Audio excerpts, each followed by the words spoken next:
Mimi ndio Sharifu Nuru, mfalme wa pori na mfalme wa bahari.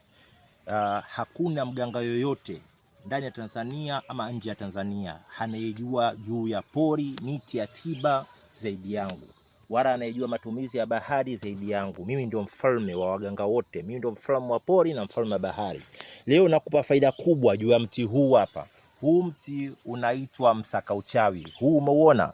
Huu unaitwa msaka uchawi. Nakupa faida kubwa chache ya mti huu msaka uchawi. Naam, huu msaka uchawi unatibia maradhi mengi sana. Wewe mwenye ambaye unasumbuliwa na uchawi, uchawi huu katika tumbo, umerishwa, unasikia choo upati, tumbo linakuuma, ama unasikia vichomi na tumbo linavimba, naam, ama unasikia miguu inavimba, uchawi aina yoyote ambayo unakusumbua upo katika mwili, huu ndo kiboko, unaitwa msaka uchawi. Chukua faida hii.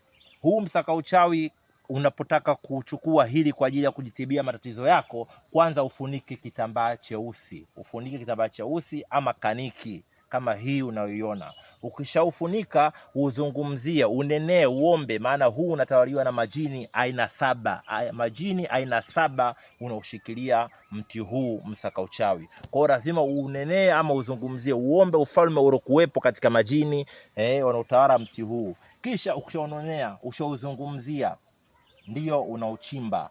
Sasa ukitaka kujua unanenaje, unazungumziaje, endelea kunifuatilia, nitakujuza vipi unanenea, vipi unaozungumzia, ili kuuchimba uende kwa kusaidia katika matatizo mbalimbali. Fanya hivyo, utakuja kunishukuru kwa hakika zaidi. Usijaribu, hii ni uhakika. Lazima kama ulikuwa na uchawi wote unakusumbua utaondoka.